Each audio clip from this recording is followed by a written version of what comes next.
Myasthenia gravis एक auto immune disorder जो कि अधिकतर महिलाओं में 40 साल की उम्र के बाद देखने को मिलता है और जिसमें आपकी वॉलेंट्री मसल्स, वो मसल्स जो आपके कंट्रोल में हैं, जैसे आपकी स्केलेटल मसल्स जो कि बोन को कनेक्ट कर रही हैं, या फिर आपके जो स्वेलो करने में आपको मदद करती हैं, ब्रीदिंग मसल्स जो आपको ब्रीथ करने में मदद कर रही हैं, या फेशियल मसल्स। इन मसल्स में आपको बहुत ज़्यादा वीकनेस हो जाए, आप हाथ उठाकर काम भी नहीं कर पा रहे हैं, कमज़ोरी इतनी ज़्यादा कि आप चल भी नहीं पा रहे हैं, तो ये माइस्थीनिया ग्रेविस क्यों होता है? क्या इसके और सिम्टम्स आपको देखने को मिलेंगे? और होम्योपैथी में कौन सी सबसे अच्छी दवाई है जो माइस्थीनिया ग्रेविस के पेशेंट्स को ज़रूर लेनी चाहिए? इन दवाइयों के साथ साथ और किन बातों का वो ध्यान रखें, तो यही सब बातें आज अपने इस वीडियो में मैं आपसे शेयर करूंगी। तो यदि आपको वीडियो पसंद आए तो प्लीज़ उसे लाइक करें, शेयर करें, चैनल पर नए हैं तो उसे सब्सक्राइब करें और नए वीडियो की जानकारी के लिए बेल आइकॉन को प्रेस करें।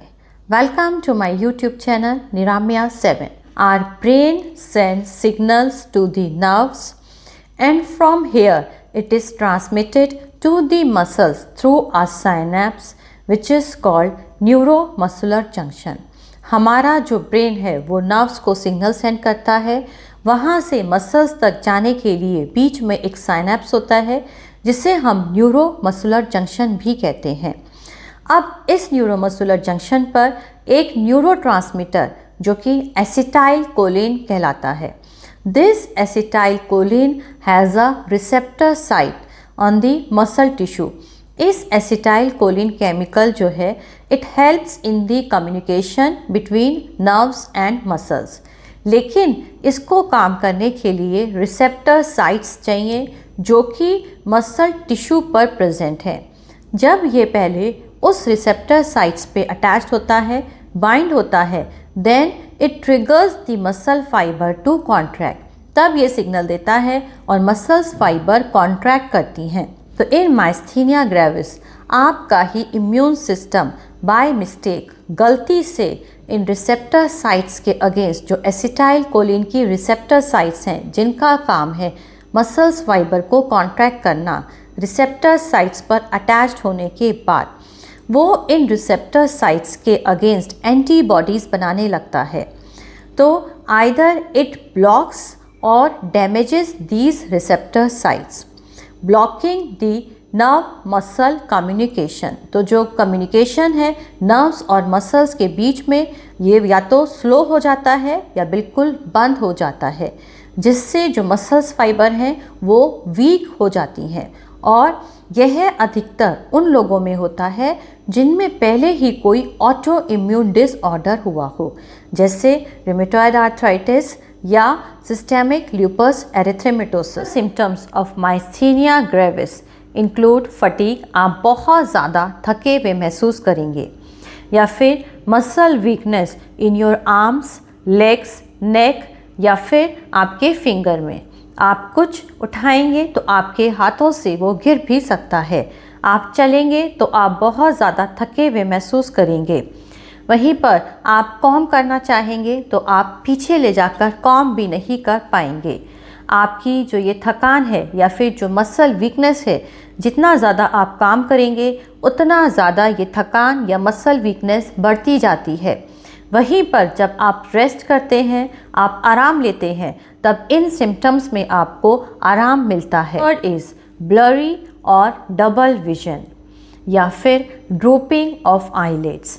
आपकी आई मसल्स की वीकनेस की वजह से आपको या तो डबल दिखाई देगा, दो चीज़ें दिखाई देंगी, या धुंधला दिखाई देगा, या फिर जब मसल्स वीकनेस ज़्यादा हो जाती है तो जो आपकी आईज़ हैं वो नीचे की तरफ गिरी हुई लगती हैं, जिसे हम ड्रूपिंग ऑफ आईलिड्स भी कहते हैं। फोर्थ, फेशियल मसल्स की वीकनेस की वजह से आपके जो फेशियल एक्सप्रेशंस होंगे वो भी बहुत ज़्यादा लिमिटेड होंगे। Fifth, there will be difficulty in swallowing और स्पीकिंग और च्यूइंग। अब जो मसल्स आपको स्वेलो करने में मदद करती हैं, या फिर जो मसल्स आपको च्यू करने में या जो मसल्स आपको स्पीच जो आपको बोलने में मदद करती हैं, यदि इनको प्रॉपर सिग्नल नहीं मिल पा रहा है तो ये मसल्स वीक हो जाती हैं और आपको बोलने में दिक्कत आ सकती है। आप कुछ स्वेलो करेंगे तो भी आपको दिक्कत आ सकती है, या फिर आप कुछ च्यू करते हैं तो भी आपको दिक्कत आ सकती है। अब ये मसल्स की वीकनेस यदि चेस्ट मसल्स तक पहुंचती है तो आपको ब्रीदिंग में भी डिफ़िकल्टी होने लगती है। तो there will be difficulty in breathing due to weakness in the chest muscles. Chest muscles की वीकनेस की वजह से ब्रीदिंग में भी डिफ़िकल्टी हो सकती है। अब होम्योपैथी में कौन सी होम्योपैथिक दवाई माइस्थीनिया ग्रेविस के लिए सबसे अच्छी है, और माइस्थीनिया ग्रेविस के पेशेंट को ये होम्योपैथिक दवाई ज़रूर लेनी चाहिए। इसमें पहली होम्योपैथिक दवाई है gelsemium. Here the muscular weakness is present along with paralysis of various groups of muscle। यहाँ पे मस्कुलर वीकनेस के साथ साथ कुछ मसल्स की पैरालिसिस भी प्रेजेंट है, जैसा कि हम माइस्थीनिया ग्रेविस के पेशेंट में देखते हैं, जैसे eye muscles, drooping of eyelids, या फिर throat muscles, difficulty in swallowing, या फिर आपकी चेस्ट मसल्स, आपको ब्रीदिंग में डिफ़िकल्टी हो रही है। तो जेल्सीमियम मस्कुलर वीकनेस के लिए एक बहुत ही अच्छी दवाई है। पेशेंट बहुत ज़्यादा थका थका महसूस करेगा, तो ऐसे मरीज को lack of muscular coordination is present. आपकी मसल्स को प्रॉपर सिग्नल नहीं मिल पा रहा है, वो ठीक से काम नहीं कर पा रही हैं। प्रीमियम 30 पोटेंसी में आप किसी भी होम्योपैथिक फार्मेसी से लें और इसको अपने पास रखें। इसकी दो बूंदें आप सुबह, दोपहर, शाम 3 बार अपनी टंग पर ज़रूर डालें। जेल्सीमियम एक बहुत ही अच्छी दवाई है माइस्थीनिया ग्रेविस मस्कुलर वीकनेस के लिए। दूसरी होम्योपैथिक दवाई है पिक्रिक एसिड। पिक्रिक एसिड में भी न्यूरेस्थीनिया, जहाँ पे नर्व्स की वीकनेस प्रेजेंट है, उसकी वजह से जो मरीज है वो बहुत थका हुआ महसूस करेगा, कुछ काम नहीं कर पा रहा है। Prostration and weakness are profound with great muscular debility and heavy tired feeling is present all over the body. अब पेशेंट जब आराम करेगा तब उसको अच्छा लगेगा, वहीं पर जब वो काम करता रहेगा तब उसके जो सिम्टम्स हैं वो और भी ज़्यादा वर्स्ट हो जाएंगे, जैसा माइस्थीनिया ग्रेविस में होता है। तो पिक्रिक एसिड ऐसे मरीज को ज़रूर लेनी चाहिए। 30 पोटेंसी में आप पिक्रिक एसिड अपने पास रखें और 2 बूंदें इसकी भी आप दिन में 3 बार 2 बूंदें अपनी टांग पर डालें।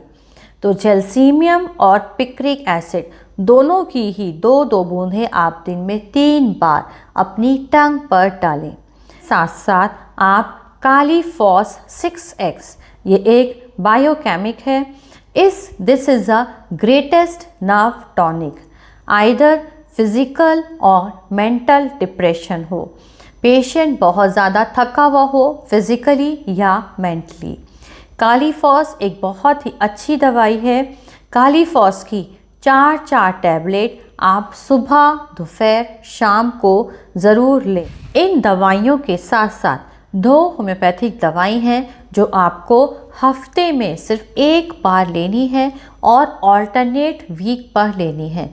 तो यदि आप इस हफ्ते सल्फ़र 1 mg में ले रहे हैं, सल्फ़र 1 mg को आप किस तरीके से लेंगे, तो 15 मिनट पर 3 डोज आप हफ्ते में 1 बार लीजिए। कोई भी एक दिन निश्चित कर आप 15 मिनट की 3 डोज सल्फ़र 1 mg की आप अपने टांग पर डालिए और उसके नेक्स्ट वीक में आप थुजा 1 mg, थुजा को भी 1 mg पोटेंसी में इसी तरीके से लें। 15 मिनट पर आप 2 बूंदें 3 बार अपनी टांग पर डालें। फिर उसके नेक्स्ट वीक में आप सल्फ़र लें और उसके नेक्स्ट वीक में आप थुजा लें। तो सल्फ़र और थुजा को आपको ऑल्टरनेट वीक में लेना है, हफ्ते में सिर्फ एक बार। तो इन दवाइयों को आप लगातार लेते रहें। ये दवाइयाँ आपके मसल्स वीकनेस को कम करती हैं। इन दवाइयों के साथ साथ आपको किन बातों का ध्यान रखना है, तो आप हल्की फुल्की एक्सरसाइज रेगुलर करते रहें। इसके साथ साथ आप धूप में नहीं निकलें। अपनी डाइट में अच्छा प्रोटीन लें और कार्बोहाइड्रेट लें। उसके साथ साथ आप थोड़ा काम करें और उसके बाद आराम करें। बहुत देर तक लगातार काम नहीं करें, क्योंकि लगातार काम करने से आपके जो सिम्टम्स हैं वो और ज़्यादा ख़राब हो जाते हैं। तो थोड़ी देर रेस्ट करें, फिर काम करें, थोड़ी देर रेस्ट करें, फिर काम करें। तो इसी तरीके के वीडियो मैं आपके लिए लेकर आती रहूँगी। यदि आज का वीडियो आपको पसंद आया हो तो प्लीज़ उसे लाइक करें, शेयर करें। चैनल पर नए हैं तो उसे सब्सक्राइब करें और नए वीडियो की जानकारी के लिए बेल आइकॉन को प्रेस